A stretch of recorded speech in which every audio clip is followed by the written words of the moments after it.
Live from the Washington, D.C. area, it's the Inside Scoop. All the news that our viewers want to know. Now, here's the host. Hi folks, Cesar here with Inside Scoop. Thank you again for joining us. We have an incredible show this evening, so let's get to it. Starting off, I've got some folks that you're going to want to hear from. It surprised me that there are those in Northern Virginia that quite frankly don't have enough to eat. The numbers were a bit striking to me. I'm sure they'll be striking to you. So let me introduce our first guest here. The first guest I've got is Edward Weiss. He's the chairman of the board of directors for Food for Others, as well as Roxanne Rice. She is the executive director, and you basically take care of the day-to-day things. Folks, welcome to the show. Thank you. Thank you. I was reading up some of the stats here. Let's first start off with the one number we were talking about. By the way, congratulations, 20th anniversary on the organization, right? Awesome. Good stuff going on there. A third of the 13-some thousand kindergartners this year will qualify for reduced free meals. Is that correct? In Fairfax County elementary schools, that is elementary schools. So that is correct. That's a huge number. It really is. It's a huge number of students who represent families that are in need of assistance. That's a measure of poverty, a federal measure of poverty. Yeah, I was amazed, and really this speaks to why you all are doing what it is you do. Correct. We have been providing free food to people in Northern Virginia for 20 years out of our office in Prosperity Avenue. We provide about food directly to about 1,000 households a week. Those are our current numbers. Wow, that's a lot of numbers there. Yes. And then we also provide about 250,000 pounds of food to other organizations during the year. And then we have another program which provides packs of food that school children take home during the week, and to provide meals for kids who might not have anything to eat over the weekend. We have been providing packs to, as I say, 1,500 individual students over the course of this past school year. Wow, that's quite. Help me understand. How did this happen? I mean, I'm looking at these numbers and reading what it is you all are doing. How does someone get in this situation? How do they come to you for help? How's all this kind of come about here? Well, we see people who are have needs that come to them in many different ways. We have many people, I think the vast majority of people are working people who are working at low income wages. We see people coming in with an insignia on their shirt showing that they're working at a retail establishment, but they're not working enough hours. They're being paid too little to really support their needs throughout the year. We also have many people that come to us who are long-time individuals with serious mental illness. Some people just can't work. We'd like to see everybody self-sufficient, but that's just impossible many times. Some people just can't. And then we have other people who are experiencing an emergency situation. People who find themselves in the situation whereby they have the breadwinner's lost the job in the family. They have no backup. There may be young people who haven't yet to build a nest egg. People who've experienced serious medical problems, that have lost their life savings. These things happen all the time, and it's an ongoing situation. So you're serving the entire community. I mean, there's no profile here of the average individual. It just sounds like people just need help. Some people need help, and we are here to provide assistance in emergency situations, both community emergencies that we all underwent in the economic downturn that was over a few years ago, but we are still going to be helping to provide for people in individual and household emergency situations, which are always going to occur. People are always going to need that safety net in their community to help us, to help them provide all that they need to their families: food, shelter, prescription medication, transportation. There's lots of demands on people's pocketbooks. Sure. You know, our numbers went up when the recession got into its height, but they haven't come down nearly as drastically as when they went up. Sure. And these are all folks that qualify, so it's not a personal selection, it's a pre-selection. It's just objective criteria, and they need the help. Well, I was going to ask you all why you do what you do, but I mean, the cause speaks for itself. It really does. I mean, as the board, the chairman, I mean, you must have very easy board meetings to get these priorities and initiatives, I'm assuming, correct? They're very easy, and they're very easy for several reasons, but the primary reason is sitting to my right. It's an extraordinarily well-run organization. Excellent. We have a very, very small number of paid full-timers and a legion, hundreds of volunteers who are recruited, coordinated, guided, and given meaningful experiences. We have a very high recidivism rate at Food for Others. People come back time after time. Can we, guys, can we put up slide number 5? I just want to make sure the folks at home get the contact information while we're talking here. So, a lot of volunteers. I got to imagine that feeding, packaging, disseminating. I mean, yeah, we have 9 full-time paid staff people, but we provide over 2.2 million pounds of food a year.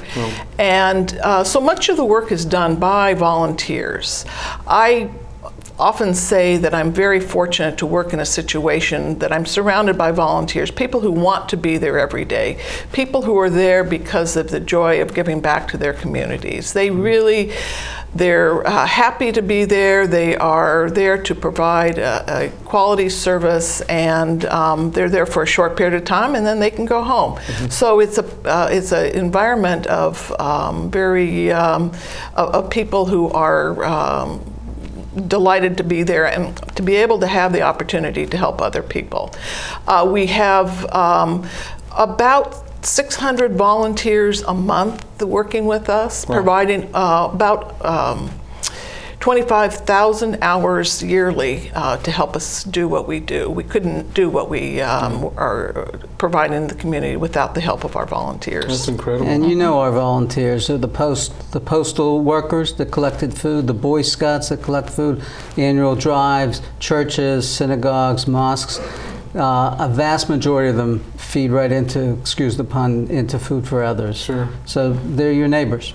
Yeah, and there's an individual here collecting this evening, so I think it's great. Let's talk a little bit about the kind of the most needed sort of items that are easy to certainly disseminate. So I think you all provided, guys, slide number 6 is the canned foods, the sort of the sauce, the spaghetti sauce sort of in a jar sort of things. I mean, these are obviously, you know, something that can easily be disseminated. Is there a concern that maybe they're not as nutritious, or I mean, how do you deal with some of those issues? Is it more important to get food versus? Nutrition is a very hot topic in the area of food banking right now, and as it should be. We're all interested in eating more nutritiously, and I think people are learning more about it and becoming smarter and wiser about making sure that they get what they need. We provide some shelf-stable items. That's the items on the list. That's to make sure people who have nothing in their homes are able to make a meal and provide their families with what they need. But we also have a lot of other foods that we give out that we get through other sources. We have produce that we give out with every distribution. We get a lot of it from the Capital Area Food Bank, one of our greatest partners in the community. They are the large organization covering the entire Washington metro area, and we get a lot of food and an awful lot of our produce. But we have volunteers and staff who pick up at grocery stores every day. They are picking up the items that the grocery stores may be getting rid of, fresh fruits and vegetables, which are still perfectly good, perfectly usable, but are just getting past the appearance that would allow people to want to buy them. So, and then we also pick up at farmers markets during the spring and summer and fall. We have volunteers that do that.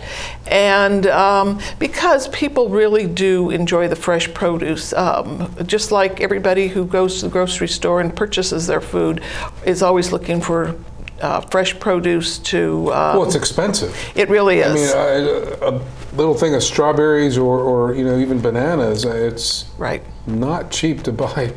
It's not cheap to buy fresh produce. And some people coming from other countries, some immigrants, that's what they know how to cook.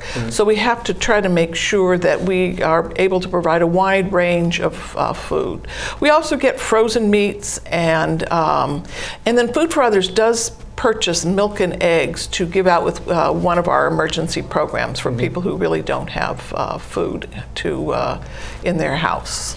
And you've drilled down on a really good issue that the board has explored pretty deeply with Roxanne leading the way, and that's nutrition. And as you know, nothing's easy in life when you're dealing with a vast number of people. And so the deeper we get into nutrition, the more challenging issues such as cultural diversity becomes. Right. And so one thing that Roxanne has been one of the many things Roxanne has been extraordinarily successful at is keeping the doors of Food for Others not only open but welcoming. And so we want to deal with nutrition, but we also want to deal with some of the other. It's a balloon. You push in one side, it goes out an unintended direction in another. Yeah, I mean, what's considered delicacy for one culture may be completely offensive for some other cultures. Well, there's also personal taste. Well, yeah, I mean, I love bacon, but not everyone wants to eat that stuff. So. Right. But in terms of, this year, the board obviously has priorities. What are some of do you have any big events or some of those things we can kind of briefly talk on those? We have a bowling tournament coming up in August. We have a 5K run coming up in September. These are fundraisers for us, particularly the 5K. We are having our second annual 5K run in September, on September 20th. That's available to be signed up for on our website.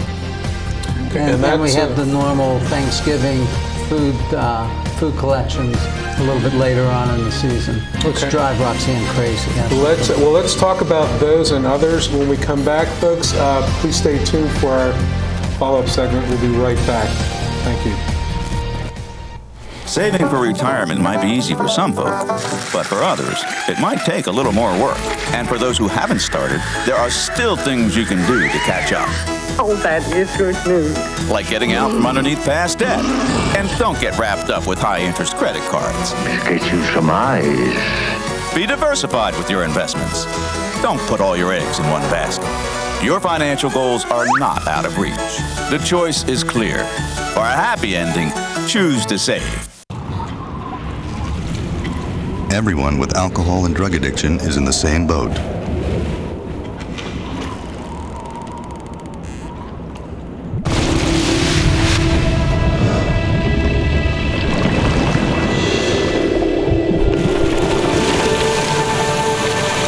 With treatment, you can find solid ground. For drug and alcohol information and treatment referral for you or someone you know, call 1-800-662-HELP.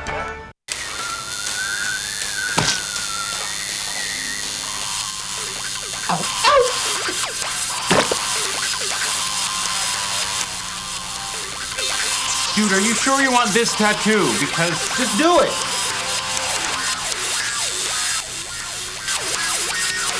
Some mistakes in life are permanent. Like hearing loss. To learn how to protect your hearing, visit asha.org. You've probably heard about heart disease, but did you know that it's the #1 killer of women nationwide?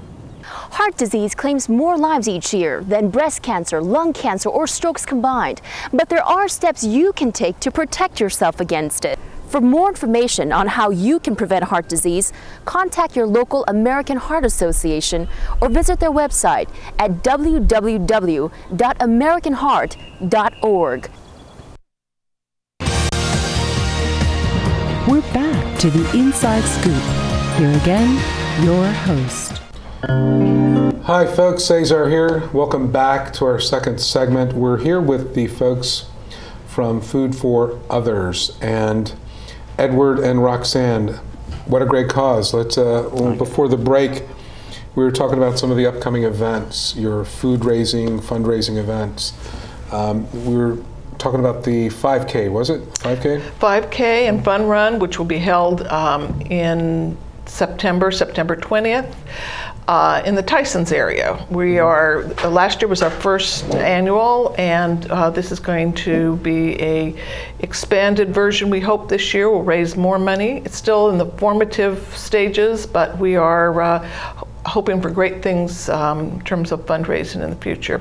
We also have a golf tournament in the spring, and that has been going on for 11 years now. So that's also another big fundraiser. Where's that golf? The golf tournament takes place at the Springfield Golf and Country Club. Okay. At least that's the last several years. But in terms of bringing in food, we are very grateful to the CAB, which is doing a food drive that's coming up, and the United Bank. And but they're representative of lots of different food drives that happen in our community. Many schools do very large food drives, and it's really the bringing together of all of these food drives which allows us to collect the over 2 million pounds of food. We buy a small amount of food, but most of our food is donated. Great. And you know, all the opportunities that Roxanne just described are both individual opportunities and corporate opportunities.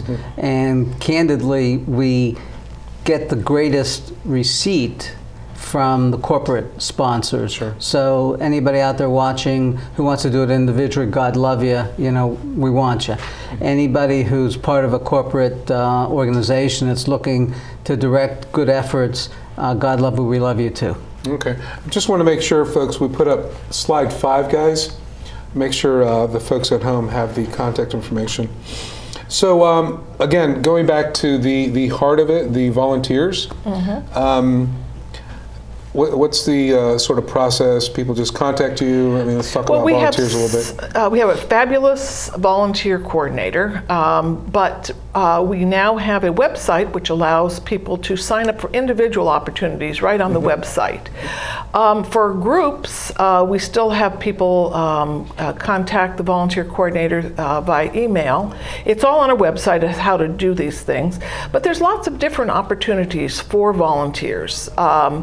The ones I'm speaking about right now are volunteering, excuse me, in our warehouse, sorting cans, packing the boxes for people who are coming in for food.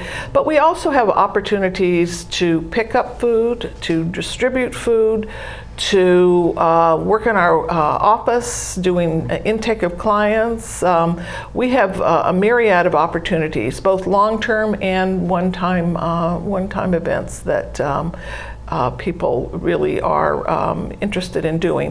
I will say that groups need to sign up well in advance because we have a big demand on our group opportunities. Great. And it's a very intimate volunteer experience. Our warehouse, and that's where Roxanne runs the operations, literally out of a warehouse. The volunteers are rubbing shoulders with the folks who come in for the food. So it's not, you don't get lost in a bureaucracy. You don't feel alienated from what's going on. It's right there. You say hello to folks, and the next minute you're helping them. Oh, that's great. I mean, we've talked about it. It's a great cause. We wanted to talk about a portion of it, this Power Pack program. Yes, that's our newest program, which just started a few years ago. And that is a program which provides a pack of food for children to take home over the weekend. It's all individual shelf-stable items, but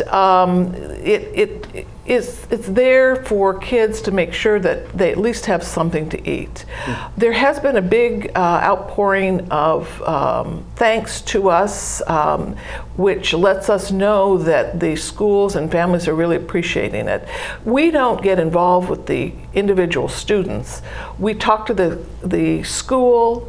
We sign up they sign up the kids for the program, and then they accept the packs from the volunteer that takes them to the school, and then they give them to each student as they're leaving school on Friday afternoon. Well, so you're working with the county or the schools directly? Schools directly are, and it's really something. It's an extra add-on program that the schools are participating in because they see the need. Sure. They are not required by anybody to do this, but they are seeing the need in their students, and they are seeing it. And we recently received a thank you letter from one of the schools that participated this year because they realized how helpful it was to their families. So did you proactively go out? I mean, this is amazing. So you picked a school. You didn't go to Great Falls, right? You went to some school where you thought. I mean, help me understand that process. This program has been going operational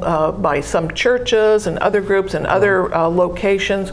We're not the only ones providing help in Fairfax County to the schools on this. But so there was a model, but there was a survey that was done by somebody else a few years back, and they identified some schools that were interested in participating. And then the word of mouth always helps to spread information, and we had schools call us saying, we really need this program.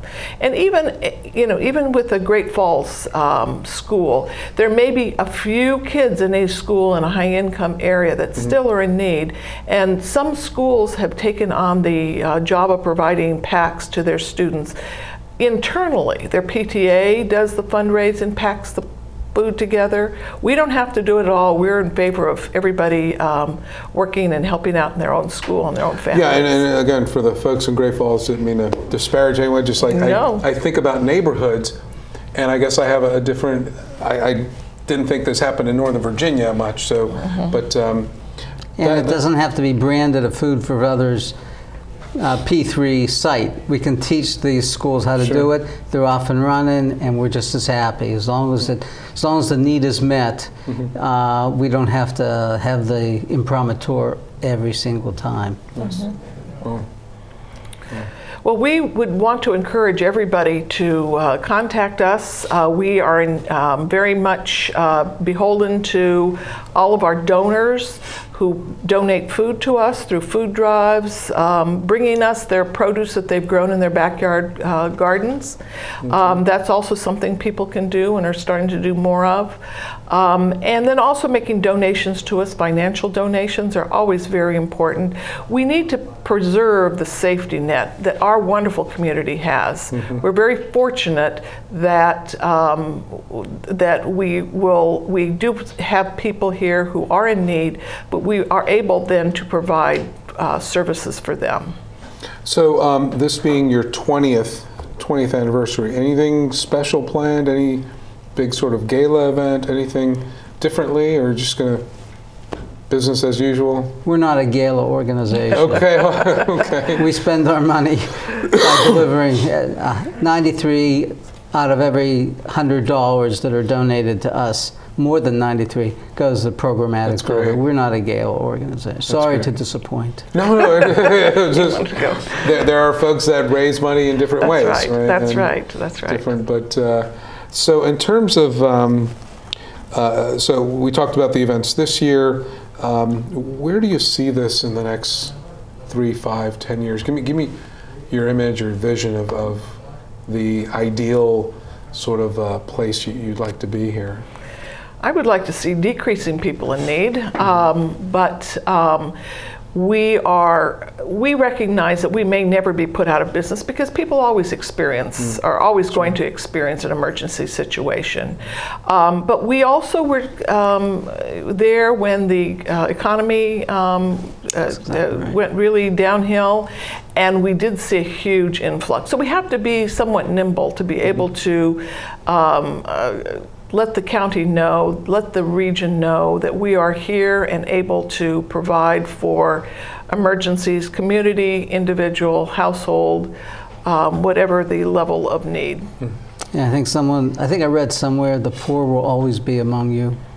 And so there may be more years of need, less years of need, but, and we've proven to the community that Food for Others has the staying power through the troughs as well as the heights.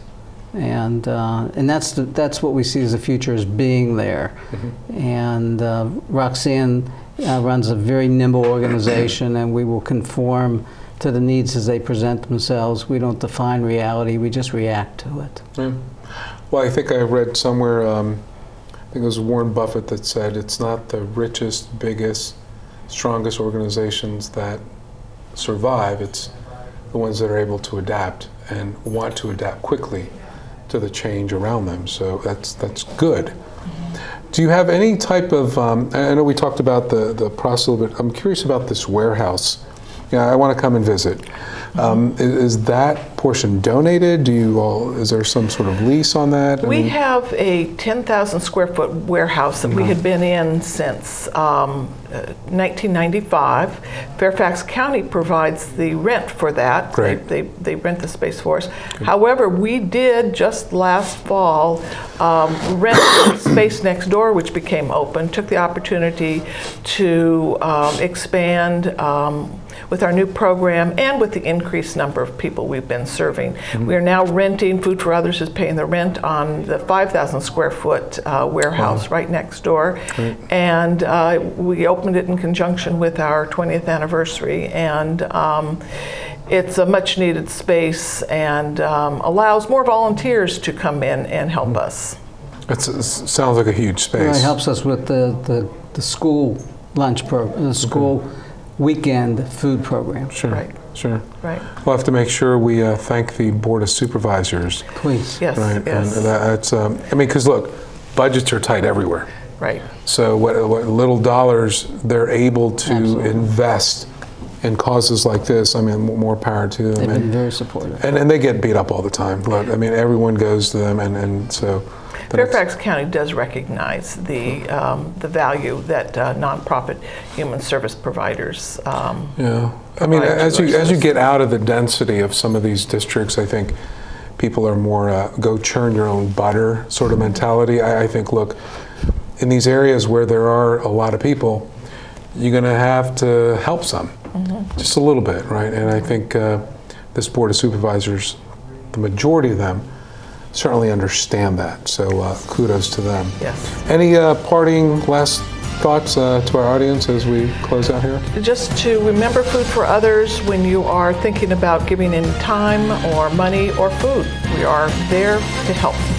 Excellent. And thank you again for coming on, folks. I hope you got something from this. We'll have our next guest coming up. Stay tuned.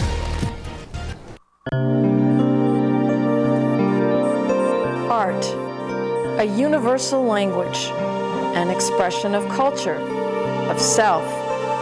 And now, thanks to Empowered Women International, a way for emerging and established immigrant and refugee artists and artisans to find hope to earn a living while enriching the lives of all of us.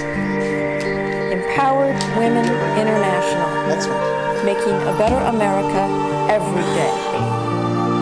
For more information on Empowered Women International's educational programs or to make a tax-free donation, contact cfrip at AOL.com.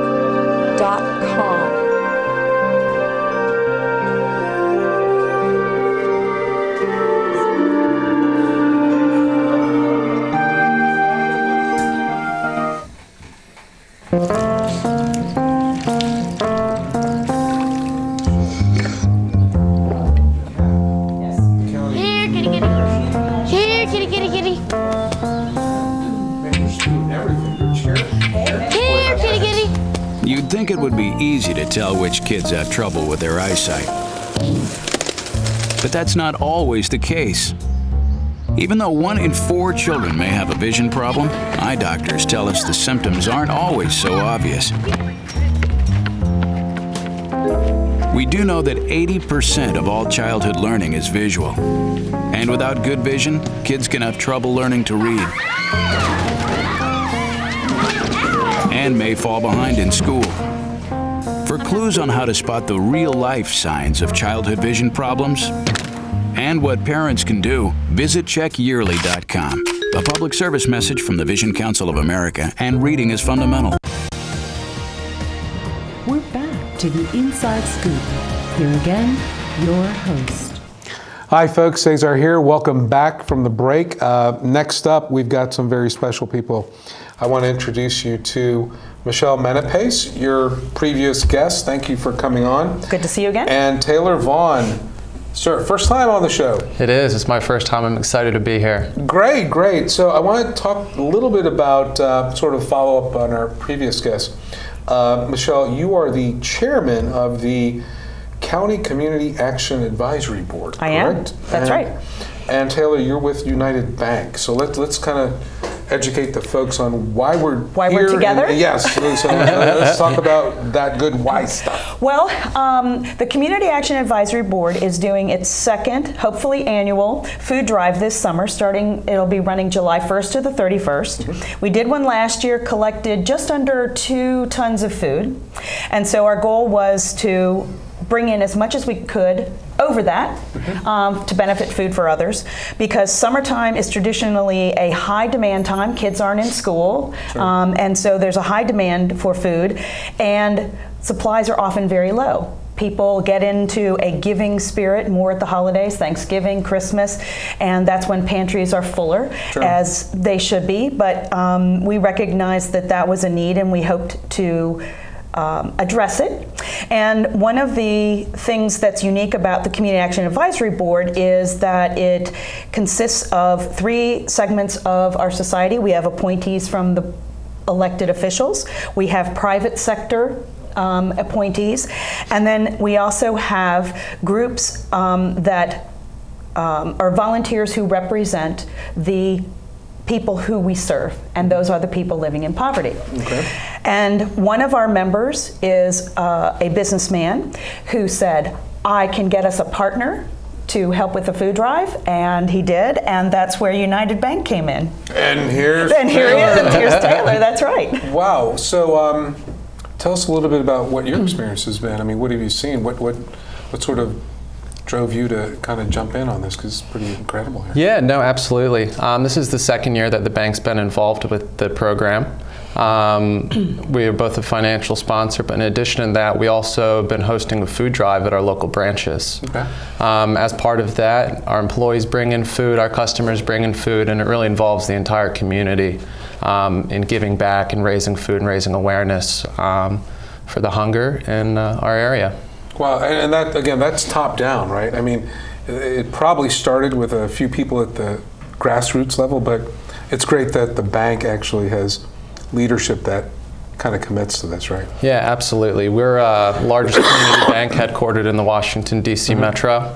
And as part of that, we have a responsibility to serve our community, to give back to those who we do business with. In a program like this, it really gives the bank an opportunity to serve the most at-risk members of our community. Maybe those we don't have an opportunity to work with on a day-to-day basis in our business dealings, but they're our friends, they're our family, they're our neighbors.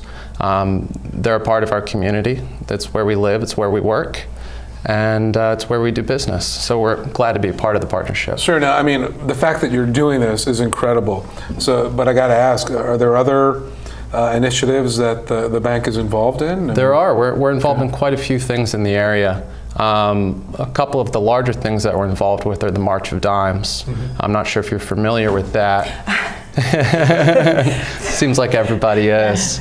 But the bank raises money, and we also have a number of employees that volunteer their time to participate in the walk, both as volunteers and as participants. And that raises money for premature babies, birth defects, things of that nature. In addition to that, the bank's really involved in Habitat for Humanity. We recently did a fundraising project where we were able to donate funds to rehabilitate an entire home for a family. And then our employees went out and grabbed some hammers, grabbed some nails, and we got to work and made a direct impact outside of the financial support we're able to provide. The last thing that we're very involved with, this is something that's near and dear to all of our hearts, is a financial literacy program called Teach Children to Save. Bank-wide, we're involved in it. We have employees go out to local schools, youth organizations, and they meet with the students and they teach them about financial literacy, prudent financial behaviors, saving, the importance of investments, some things they might not have the opportunity to learn at home. Sure.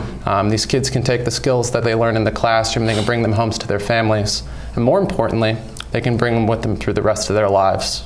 Sure, sure. And I wish you guys were there when I was young, because I was financing depreciating assets in the form of cars. So I didn't get that till I got older. I'm like, wait, that doesn't make sense. Well, good. That is great that you guys are doing that. Michele, you're involved in a lot of stuff. I mean, why is this hitting home for you? Why is this so important for you? Well, I think part of it is because of my background in working with the schools through the PTAs and through a group called the Coalition of the Silent. There are students, children in general, are traditionally underrepresented in communities and don't have a voice unless somebody steps up for them. And I think it started with that, and then recognizing that those students who live in poverty, often students who, immigrant students, for example, have language challenges, that they don't speak the language, it's even worse for them. And I couldn't ignore that.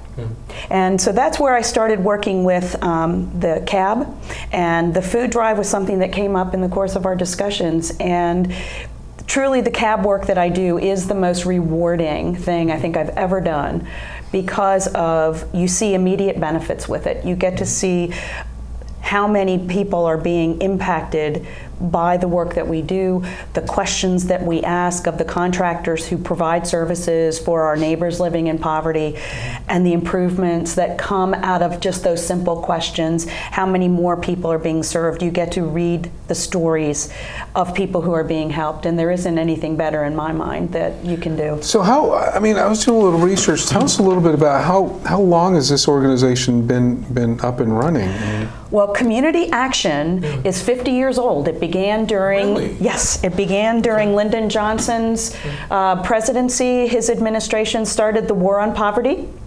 right along with the Voting Rights Act and the Civil Rights Movement at the time, and there was this war on poverty that began, and Community Action started at that time, and we are still funded in small part through federal grants that are distributed based on the number of people in poverty in your community.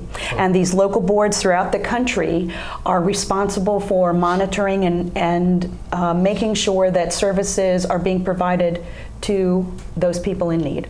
And just, I know we have a slide up here. Guys, can we put up slide 10 for the folks at home? If this is the correct one. I've heard of most of that, but I didn't know that it was 50 years old. Yes. How many people are in the organization?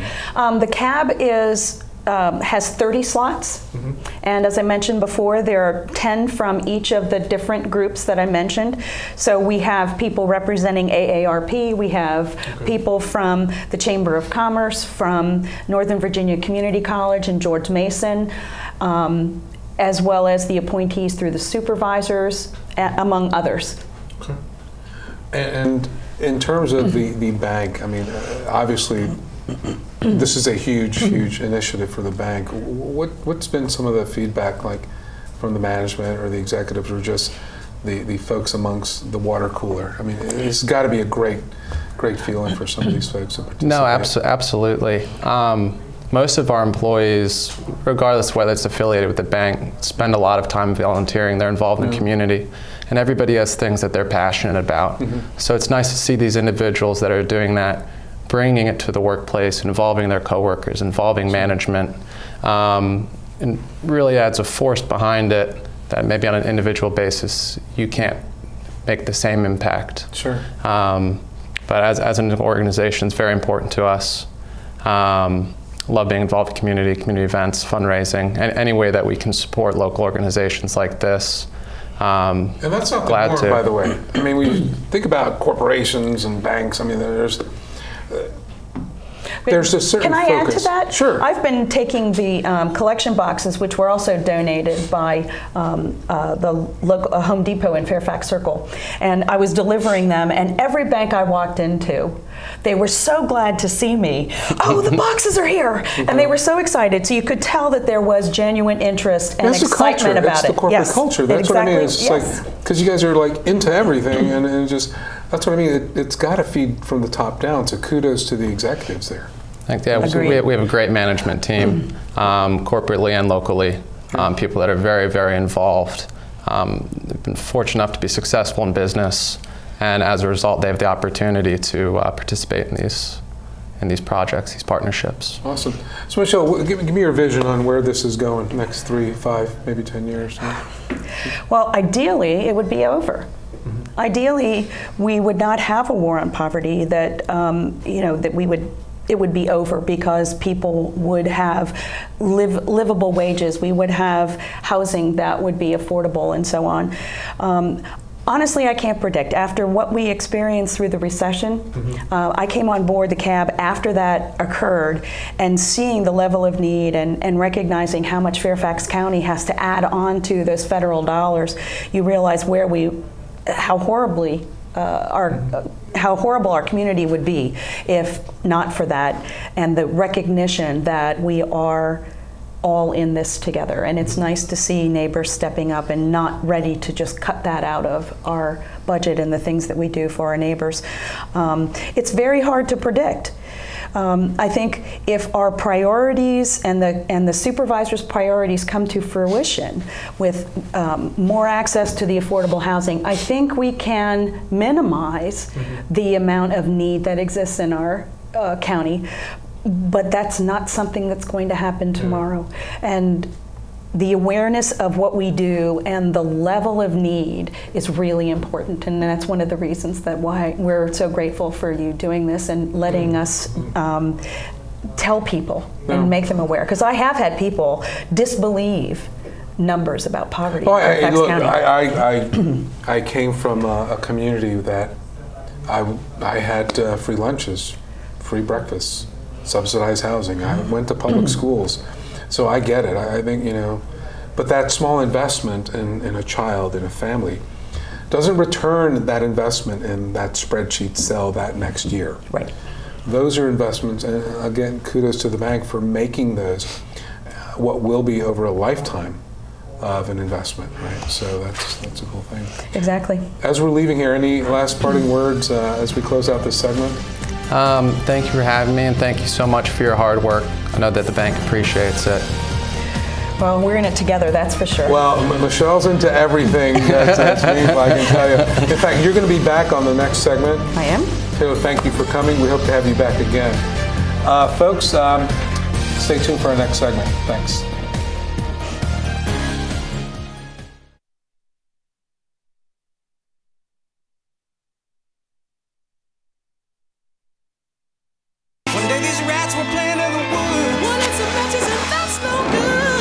Listen to smoke before you give it a try. Only you. Don't play with matches.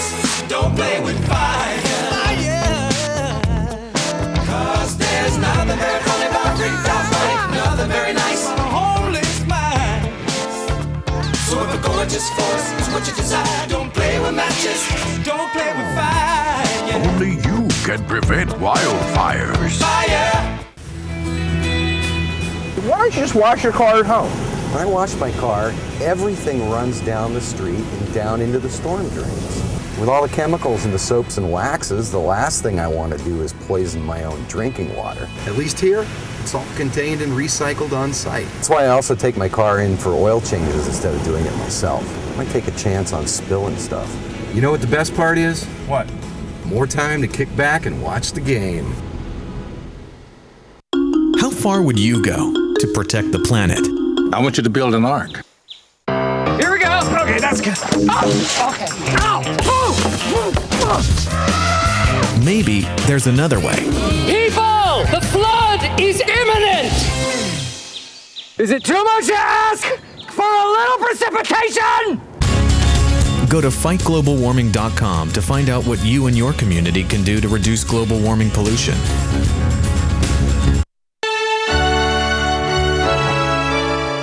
Somewhere around the world, there are men and women of the armed forces risking their lives, helping rebuild communities after natural disasters, collecting toys for needy children, tutoring kids in school.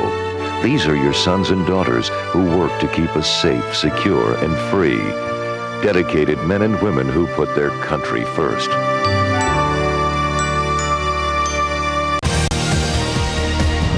We're back to the Inside Scoop. Here again, your host. Hi folks, Cesar here. Welcome back to our last segment. We've got a very special segment coming here as well. Returning with me, my friend Michele, and we're also welcoming John Ruthinoski. Did I say that close? Ruthinoski, close enough. Ruthinoski, sir. I recognized it. That's perfect. Yeah, you're with the Department of Family Services. That is right? correct, yes. So welcome. You've been seeing our previous segments. Yes. So let's get to why you're here, and what the organization's about, and then kind of take it from there. Yeah. I am work for the Department of Family Services. As you said, I am staff support for the Community Action Advisory Board and another board that we have called the Advisory Social Services Board. My job is to work with the community members and to talk about the work that we do and get our message out to the community. Family Services provides, just to give you an overview of who we are and what we do in addition to providing these boards, we're the local Department of Social Services, so we have all the public assistance programs, Medicaid, TANF, SNAP, which used to be called food stamps, runs through our office. We have employment and training programs, so we have skill source centers that provide job training and education services for folks in the community. We have adult and aging services, so we run our adult protective services, the area agency on aging, those kinds of services. We have child welfare services, so child protective services, foster care, and adoption services, family preservation. We also run the Office for Children. So we have services for, we run the school-age child care centers that are in every school for after-school child care. We license child care providers in the county who see less than five have less than five children living in the house at one time. We also have the Office for Women and Domestic and Sexual Violence Services out of our office as well. So there's lots of different programs that are provided through the Department of Family Services. It sounds like quite the list. So how did the partnership, help us understand how this evolved here? Well, the Community Action Advisory Board falls under Department of Family Services, and the staff within DFS that works with us coordinates the contracts that are awarded through the federal community service block grants. So they monitor the contracts, they deal directly with the contractors to make sure that they're meeting targets, asking them questions that our board might ask. As well as making sure that they're following all the necessary rules that exist and filing the proper paperwork, because of course government money never comes without paperwork and things like that. Strings attached, absolutely. And so they provide, DFS, John's staff, co-workers provide the staff support that we need to get the information as a board that we need to make decisions, as well as to make sure that we're doing the job that we're required to do. Yeah. There's something that the county has called the Consolidated Community Funding Pool, which is about $12 million in a grant that goes out once every 2 years. Food for Others, who was here before, received some of that funding. That $12 million is made up of about $10 million in county general fund taxpayer dollars, about $2 million in something called the Community Development Block Grant, which is housing money, and then the CSBG, the Community Services Block Grant money, which is about $600,000. That money is controlled by the Community Action Advisory Board. They get to decide who receives that money, and then also the additional scrutiny that goes along with it, which gets to come and talk to us. Sure. So at the Board of Supervisors level, is there a liaison, someone identified, or is it the entire board that kind of you lobby. Yeah, the entire board, 1/3 of the board are appointed directly by the Board of Supervisors. So these folks hopefully have a relationship with their member of the Board of Supervisors, but the CAB comes to the board during budget testimony to talk about issues related to people in poverty and so forth. Any shout outs to any specific board members that you want to give out there? You mean the Board of Supervisors? Sort of supervisors, yeah. Honestly, they all get it. Good.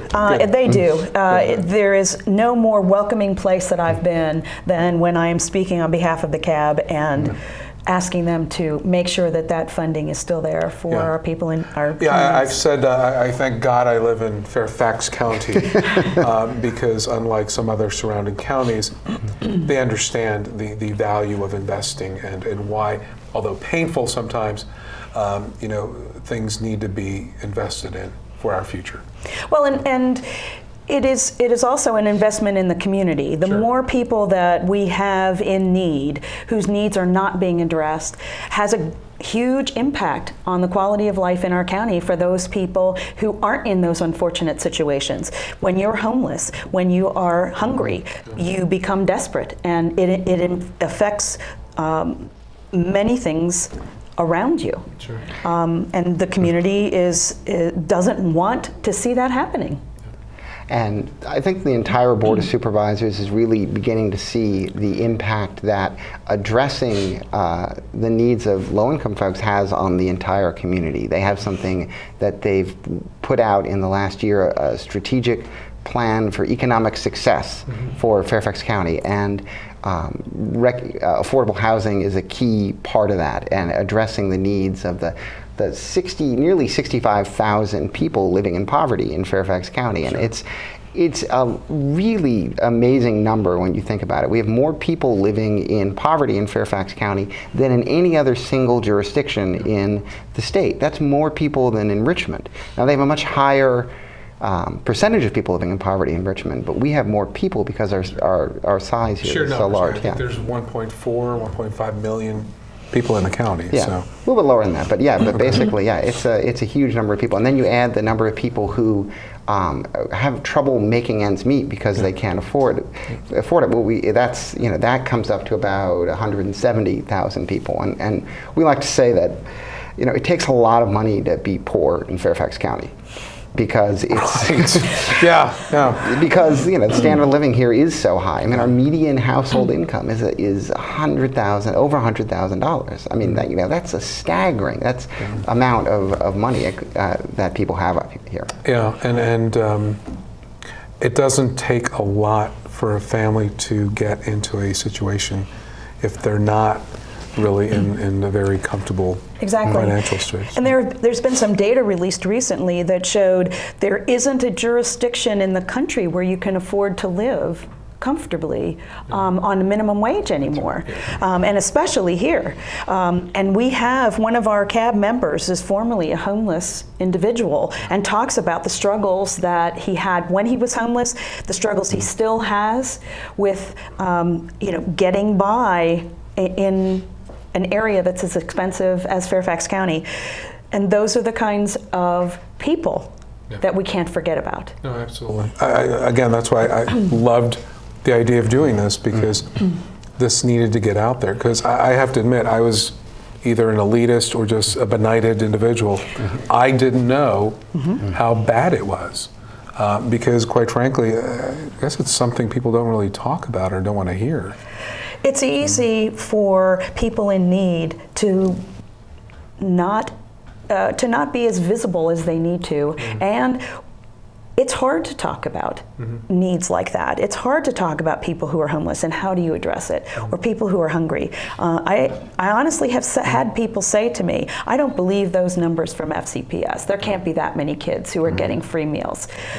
And my jaw drops and I can't talk because I've seen exactly what the problem deny is. data, so that's just kind of, But I mean, also I think people, they come in contact with folks that are probably in the situation every day but don't really think about it. I mean, these are people who are waiting on them in restaurants, who are taking care of their lawn, who are watching their children, who are providing medical care for their parents. I mean, these folks are, encounter people who may be in this situation every day, but don't really stop and think about what their situation might be. Yeah, that's an insecurity that I'm sure is not a very pleasant thing. I mean, it's got to add a lot of stress to families, and as a child, I mean, you have to deal with that as well. So.